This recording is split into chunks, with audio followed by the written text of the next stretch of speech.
오늘 저녁에 나눌 하나님의 말씀은 이사야 43장 1절에서 7절까지의 말씀입니다. 야곱아, 너를 창조하신 여호와께서 지금 말씀하시느니라. 이스라엘아, 너를 지으신 이가 말씀하시느니라. 너는 두려워하지 말라. 내가 너를 구속하였고 내가 너를 지명하여 불렀나니 너는 내 것이라.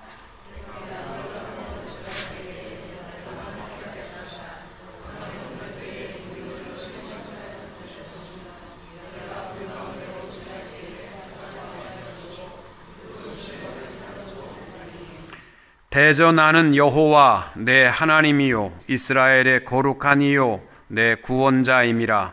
내가 애굽을 너의 속량물로 구스와 스바를 너를 대신하여 주었노라.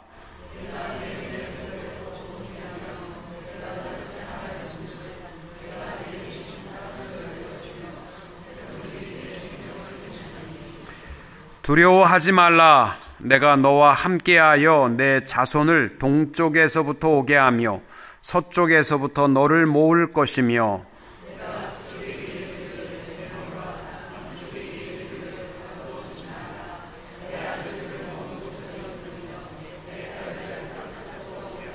같이 봅니다. 내 이름으로 불려지는 모든 자 곧 내가 내 영광을 위하여 창조한 자를 오게 하라. 그를 내가 지었고 그를 내가 만들었느니라. 아멘.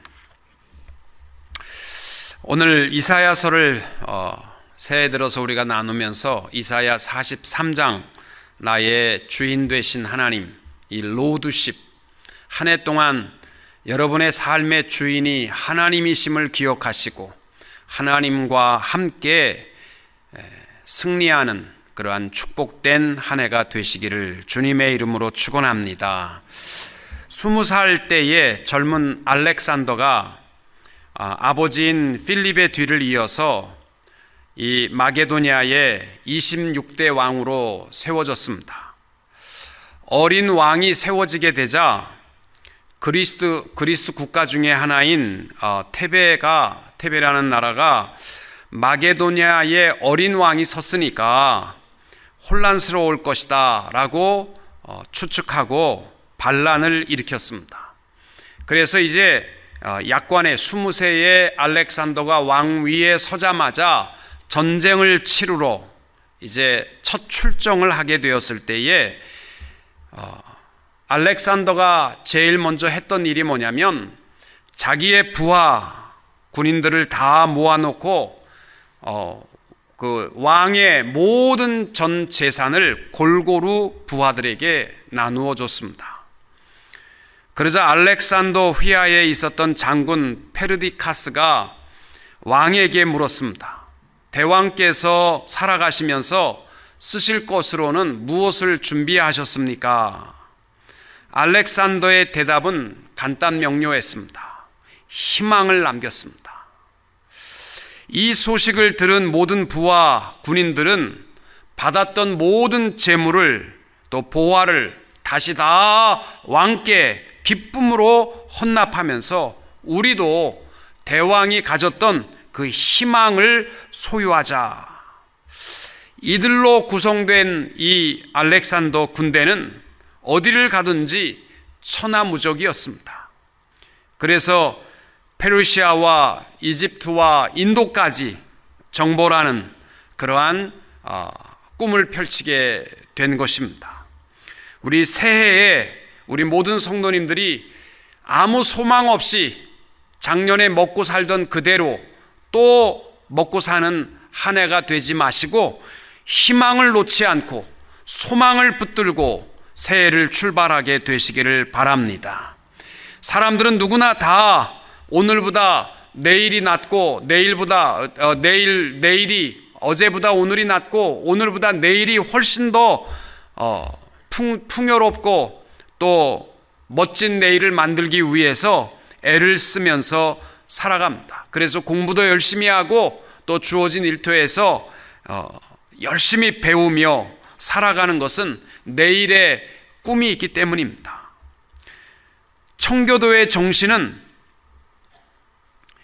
남들보다 더 열심히 일하고 수고하고 애를 쓰고 그래서 더 아름다운 내일을 이루며 가야 할 꿈을 가져야 합니다. 우리 청교도의 신앙은 심는 대로 거두게 되어 있습니다. 열심히 땀을 흘리고 수고하고 많은 열매를 거둘 수 있는 그러한 복된 한 해가 되시기를 원합니다.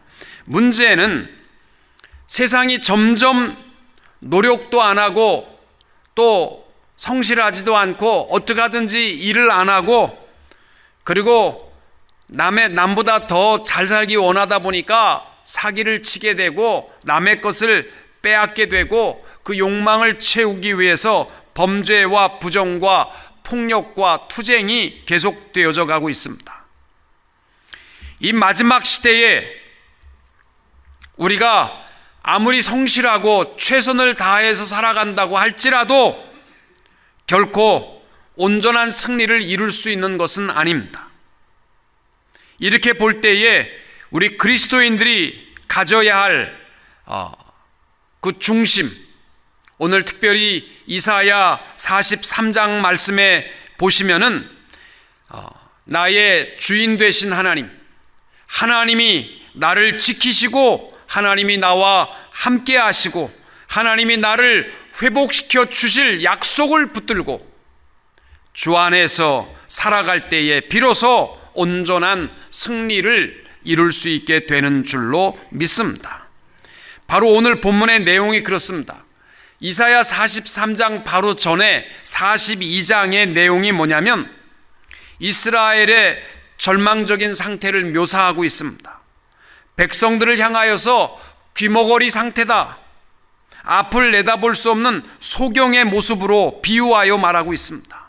사방의 전쟁과 탈취와 진노 중에서 노략질 당하는 어려움이 주어질 것을 저주스럽게 이야기합니다. 그리고는 오늘 말씀에 보시면은 그러나 하나님의 백성들에게 주시는 한 가지 약속이 있는데 그것이 뭐냐면 하나님이 우리를 부르셨고 우리와 함께 하시고 우리를 지켜 주실 것이다. 우리는 고아처럼 버려진 2019년이 아니라 우리 하나님이 나와 함께 하시는 것을 믿으시고 하나님과 함께 살아가는 후회 없는 온전한 승리를 이룰 수 있게 되시기를 원합니다. 특별히 1절 말씀에 보시면은 우리에게 이렇게 말씀합니다. 야곱아, 너를 창조하신 여호와께서 지금 말씀하시느니라. 이스라엘아, 너를 지으신 이가 말씀하시느니라. 너는 두려워하지 말라. 내가 너를 구속하였고 내가 너를 지명하여 불렀나니 너는 내 것이라. 하나님께서 우리에게 소망 없는 이 땅 위에 우리들에게 선포해 주시는 말씀이 너는 내 것이다, 내가 내 주인됨을 선포하고 있습니다. 여러분, 우리 새해를 시작하면서 우리 존재가 누구인지를 분명히 합시다. 오늘 어떤 집사님이 찾아와서 함께 얘기하면서 새해를 시작하면서 내가 과연 하나님 앞에 바른 신앙생활을 하는가, 이게 굉장히 궁금했는데 성찬식을, 송구영신 예배 때 성찬식을 가지면서 하나님이 인류에게 주신 첫 번째 질문, 성경에 나와 있는 첫 번째 질문이 아담아, 내가 어디 있느냐, 이 음성을 하나님의 음성으로 들었다는 거예요. 그래서 올해는 하나님이 나를 찾으실 때마다 내가 부끄럽지 않게 내가 여기 있습니다 이야기하는 그러한 축복된 한 해로 살아가렵니다. 그 이야기를 하는 것을 제가 들었습니다. 여러분, 우리는 오래 살아가면서 이제는 60이 된, 이제는 리타이어한, 이제는 힘이 없는 그러한 존재로 한 해를 출발하지 마시고 하나님의 것으로, 하나님이 책임지시고 하나님이 우리의 주인 되심을 기억하고 담대하게 승리할 수 있게 되시기를 축복합니다. 김기현 목사가 쓴 책 가운데 미운 오리 무지개 하늘을 날다라는 책이 있습니다. 초등학교 3학년 때 어머니가 가출했습니다. 가장 어머니의 사랑이 필요한 어린 시절에 어머니가 도망가 버렸습니다. 자식을 버렸습니다. 이 아이는 어머니의 사랑을 받지 못하고 굉장히 낙심하고 살았습니다. 근데 집이 굉장히 가난했는데 자기 어린 시절에 어머니를 3명을 거치게 됩니다. 무슨 말씀인지 이해가 되시겠죠? 아버지를 2명을 경험하게 됩니다. 그러니까 삶이 어떻게 되는 거예요? 엄마가 들어왔다가 아버지가 나가면 새아버지 들어왔다, 엄마가 나가면 새아버지 들어왔다, 이러면서 어린 시절을 보냈습니다. 어린 마음에 나는 버림받은 인생이구나, 남들보다 다른 어린 아이들처럼 나는 사랑받지 못하는 존재구나. 그래서 어린 마음에 나는 차라리 죽었으면 좋겠다, 이런 마음을 먹고 이제 조금 철이 들면서 그 마음이 들었는데, 그의 인생 가운데 하나님이 찾아오셨답니다. 예수님을 만났습니다. 초등학교 4학년 때 교회를 나가면서 어머니보다 더 든든한 울타리가 되시는 우리 하나님 예수 그리스도의 품으로 맞이하게 된 것입니다. 그리고 그가 이렇게 말합니다. 예수님을 만나게 되자 내가 미운 오리 새끼인 줄 알았는데 하나님께서 너무나 사랑하시는 하나님의 자녀가 된 것을 깨달았습니다. 그래서 예수님을 만난 다음에 이 어린 초등학교 4학년 아이의 삶이 바뀌었습니다. 그래서 그가 꿈을 갖게 되었고, 커서 미국에 와서 공부를 하고, 또 한국에 가서 보니까 버림받은 아이들이 너무 많아서, 또 왕따의 문제가 심각해서 그들을 위해서 그들을 강의하고 그들을 가르치고 그들을 돌보고 하는 일을 감당합니다. 수많은 교회와 학교와 또 기업체에 가서 이 사랑에 대한 참 왕따를 당하는 절망 속에 있는 아이들에게 용기를 주는 그러한 사회를 만들기 위해서 애를 썼습니다. 그가 주장하는 말은 그겁니다. 우리는 하나님의 걸작품이라는 것입니다. 세상에서 버림받은 존재가 아니라 하나님이 가장 아름다운 백조로 우리를 세워주셨다라는 것입니다. 왜냐하면 우리에게는 하나님의 형상이 있기 때문입니다. 그럼에도 불구하고 올해를 자기 자신을 오리새끼처럼 여기고 천박하게 살지 마시고 하나님의 형상을 가진 하나님의 사랑받는 하나님의 축복과 하나님의 인도하심 속에 살아가는 그러한 한 해가 될 수 있기를 축복합니다. 여러분, 그리스도인은 누구나 소명 가운데 살아가야 합니다. 하나님이 나를 부르셨고 하나님이 나의 주인이심을 기억하시기 바랍니다. 여러분, 한국에서 군대를 가게 되면 제일 먼저 하는 일이 뭐냐면 조국의 부름을 받았다는 거예요. 부모들이요, 자녀 아들을 군대 보낼 때 뭐 울고 보내고 이건 어머니들이 하는 거고, 아버지들이 하는 일은 둘 중에 하나랍니다. 아들 불러놓고 너 이제 죽었다, 3년 동안 넌 죽은 줄 알아, 너는 이제는 가면은 아유 불쌍하다 너, 그렇게 하고 보내는 아버지가 있는가 하면 아버지가 딱 불러놓고 아들아 자랑스럽다, 네가 조국의 부름을 받아서 가는구나, 분명한 것은 하나님이 너와 함께 할 것이다, 담대하라, 이렇게 하고 보내는 아버지가 있다는 거예요. 그럼 아이들이 군대 가서 생활하는 자세가 다르다는 거예요.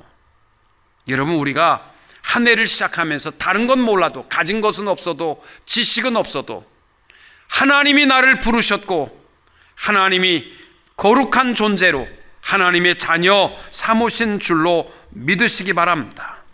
모세가 자기 나름대로 이스라엘 민족의 구원을 위해서 뭔가를 하려고 하는 마음이 있었을 때에는요, 그가 한 것은 애굽 사람 하나 죽이는 것으로 끝났습니다. 그리고 그는 미디안 광야로 도망갔습니다. 자기의 의지로 받는 좌절과 낙담이 전부였습니다. 그러나 호렙산 가시떨굴 나무에서 하나님의 소명, 하나님의 부르심을 받은 다음에 비로소 모세는 민족의 해방을 위하여 사용받는 일꾼이 되었습니다. 올 한 해 동안 여러분의 남녀노소를 떠나서 하나님의 부르심을 받은 자들로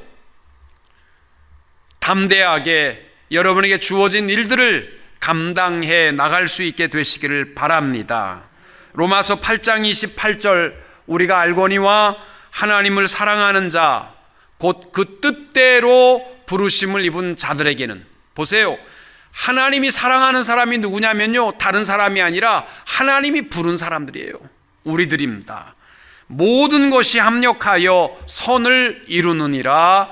아멘. 한 해 동안요, 내 생각에는 모자란 것 같아도 하나님께서 우리를 통해서 온전한 선을 이루어 가실 줄로 믿으시기 바랍니다.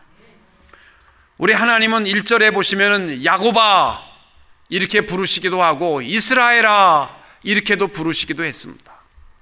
야곱은 이스라엘로 바뀌기 전의 이름입니다. 이 말은 뭐냐면 야곱이라는 인물이 얼마나 욕심 많고 또 자기밖에 모르고 이러한 야곱의 과거의 삶에 대한 것 하나님이 다 아신다는 거예요. 그가 변화되어서 하나님의 사람이 되고 이제는 하나님과 겨루어 싸워서 이겼다라는 이스라엘이라는 이름을 가진 이후의 삶도 하나님이 다 아신다는 겁니다. 그럼에도 불구하고 하나님이 하시는 말씀이 너를 불렀기 때문에 너는 내 것이라는 겁니다. 보세요, 베드로가 예수님을 3번이나 부인하고 저주했습니다. 예수님이 다 아시잖아요. 그럼에도 불구하고 예수님께서 내가 나를 사랑하느냐라고 물으실 때에 베드로가 주님이 아시잖아요. 내가 주님 사랑하는 거 주님이 아시잖아요. 예수님은요, 그 못된 모습을 다 아심에도 불구하고 하나님의 소유, 하나님의 특별한 자녀로 삼으신 것처럼 우리들도 내가 야곱의 모습이 되었든지 변화된 이스라엘의 모습이 되었든지 관계없이 올해를 시작하면서 우리에게 선포하시는 말씀을 주님의 음성으로 들을 수 있게 되시기를 바랍니다. 저는요, 올해 하나님의 역사하심이 참 크리라 믿습니다. 제가요 12월 31일까지 병원에 갔었어요. 너무 배가 아파가지고. 또 제가 한 3달 동안요 먹지를 못했습니다. 먹고 싶은 의욕이 없었어요. 제가요 먹는 거 무지 좋아합니다. 그런데 먹으러 가자는 게 싫은 거예요. 먹기 싫고 못 먹었습니다. 그리고 먹어도 소화를 전혀 못 시켰습니다. 그래서 제가 20파운드가 빠졌어요. 그렇게 안 보이십니까? 제가요 굉장히 어려웠어요. 그런데 참 신기한 게요, 송구영신 예배를 딱 드리고 나서 지금까지 아픈 게 없어졌어요. 그리고요 너무너무 먹고 싶어요. 막 먹고 돌아서면 또 먹고 싶은 거예요. 소화도 너무 잘 되고. 그래서 하나님께서 야 어쩜 이렇게 역사하실까? 내가 묵은 한 해의 모든 것을 다 하나님 앞에 내려놓고 새 마음으로 새해를 출발하기를 간절히 사모했는데 몸부터 하나님께서 새롭게 하시고 출발시켜 주세요. 여러분, 우리의 과거도 아시고 우리의 지금도 다 알고 계십니다. 그럼에도 불구하고 하나님은요 우리를 포기하지 아니하시고 그럼에도 내가 너를 불렀고 너는 내 것이라고 말씀하고 있습니다. 여러분, 우리 주님이 우리의 주인 되십니다. 너를 지명하여 불렀나니 너는 내 것이라. 그래서 2절에 보니까 물을 지날 때에도 물이 물 가운데 지날 때에도 내가 너와 함께 할 것이다. 강을 건널 때에 물이 너를 침몰하지 못할 것이며 내가 불 가운데로 지날 때에 타지도 아니할 것이요 불꽃이 너를 사르지도 못하리라.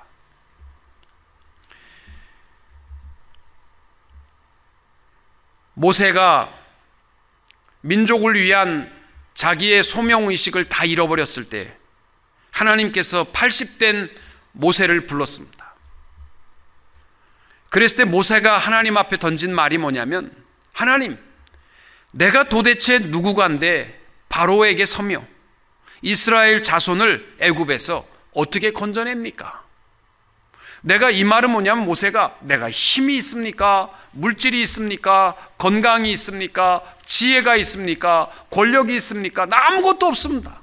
이렇게 양떼 먹이는 난 정말 쓸데없는 존재가 되어서 이제 다 늙어버렸는데 내가 뭐 할 수 있습니까? 내가 어떻게 건져낼 수 있습니까? 그랬을 때 하나님께서 모세에게 대답한 것은 딱 하나입니다. 모세야, 내가 정녕 너와 함께 있으리라. 딱 요거 하나입니다. 나는 가진 거 없어도 하나님께서 어떻게 내가 건져냅니까? 하나님께서 내가 정녕 절대로 너와 함께 할 것이다. 이거면 해결 끝입니다. 여러분, 한 해 동안 없어서 또 모든 것이 부족해서 아닙니다. 하나님이 나와 함께 하시기 때문에 이것이면 하나님의 대답으로 충분하십니다. 하나님께서 역사해 주실 줄로 믿으시기 바랍니다. 예수님께서 승천하시기 전에 제자들에게 약속해 주신 것이 뭡니까? 보혜사 성령 하나님이 너희와 항상 함께 할 것이다. 보라, 세상 끝날까지 너희와 항상 함께 있을 것이니라. 여러분, 하숙생활, 객지생활 해보셨습니까? 해보신 분들은 알 거예요. 주머니에 돈이 있으면 안 먹어도 배가 안 고픕니다. 근데 주머니에 부모님의 장학금이 다 떨어지게 되면요, 그냥 배고프고 그냥 춥고 먹어도 배가 고프고 그런 게요, 이 객지 생활입니다. 우리 이 땅 위에 살아가는 동안에 여러분, 주머니에 돈 조금 있어도 안 먹어도 배부른데 하나님이 나와 함께 하시면 끝 아닙니까? 끝. 한 해 동안 무엇보다도 하나님과 함께 하시는 승리하는 삶이 이루어지게 되시기를 축복합니다. 하나님이 함께 하시면 하나님이 지켜주신다는 거예요. 물 가운데 지나도 물이 너를 침몰하지 못할 것이다. 이스라엘 백성들이 애굽에서 400년이 넘도록 종생활하다가 나왔을 때 홍해가 앞으로 막혀 있고 뒤로는 애굽 군대가 쫓아오고 있습니다. 진퇴양난입니다. 무서워할 때에 하나님께서 홍해를 갈라 그들을 구원하는 역사를 이루었습니다. 물벽이 이루어져서 이 홍해를 가르고 지나는 이스라엘 백성들이 물이 침몰하지 못하도록 보호하셨습니다. 한 해 동안 여러분, 다른 것은 몰라도 하나님이 나와 함께 하시면 세상의 어떠한 고통과 위험도 하나님께서 지키시고 보호해 주실 줄로 믿습니다. 또 바벨론 포로로 끌려갔던 다니엘의 세 친구가 금신상에 절하지 아니함으로 말미암아 풀무불에 던져지게 되었습니다. 왕이 분노하여 한 번 더 기회를 줬음에도 불구하고 그들이 금신상에 절을 하지 아니할 때에 이 왕이 분노하여 풀무불을 7배나 더 뜨겁게 하라. 그래가지고요, 이 묶은 다니엘의 세 친구를 데리고 풀무불 근처에 갔던 군사들이 다 죽을 만큼 얼마나 뜨거운 불이었는지 몰라요. 그런데 이 세 친구가 들어갔을 때요, 탄 것은 딱 하나, 그들을 묶고 있는 줄 사슬 외에는 탄 것이 없었습니다. 불 가운데에서도 하나님이 그들을 보호하시고 인도해 주셨습니다. 여러분, 한 해 동안 제가 볼 때 그런 것 같아요. 동부에 있는 사람들은 서부에 오는 거 굉장히 두려워해요. 왜냐면요, 지진 날까 봐 굉장히 무서워해요. 우리는 웬만큼 흔들면요, 우린 요람처럼 흔들흔들하면서 잠을 잘 자잖아요. 웬만큼 흔들려도 괜찮더라고요. 또 저는요, 중부에 사는 사람들이 참 두렵더라. 그 사람들은 갑자기 회오리 바람이 나가지고요, 언제 어떻게 위험한 일을 당할지 모르더라고요. 또 그렇다고 해서 애리조나에 사는 사람들은 괜찮냐? 텍사스, 애리조나에 사는 사람들은 아침마다 나갈 때 신발을 털어야 된대. 그냥 신었다가는 이 스콜피온이 딱 따뜻하니까 신발 속에 숨었다가 신발을 신는 순간 발가락을 쏜다는 거예요. 그래서 이 애리조나, 텍사스에 사는 사람들은 아침마다 신발을 털고 타야 된대. 그거 얼마나 무서워요. 그래도 지진이 나는 제일 좋은 것 같아. 어딜 가도 지진이 제일 좋은 것 같아. 여러분, 분명한 것은 다 위험은 도사리고 있어도 하나님이 나와 함께 하시면 하나님이 지켜 주실 줄로 믿습니다. 다윗이 고백한 말이 뭡니까? 내가 사망의 음침한 골짜기로 다닐지라도 해를 두려워하지 않을 것은 주께서 나와 함께 하심이라. 아멘. 한 해 동안 하나님이 나와 함께 하심을 기억하시고 하나님이 지켜주실 줄 믿으시고 세상적인 것, 인생을 의지하지 마시고 하나님과 함께 담대하게 승리하며 보다 나은 내일을 향한 청교도의 삶을 살아가시는 성도님들이 되시기를 주님의 이름으로 축원합니다.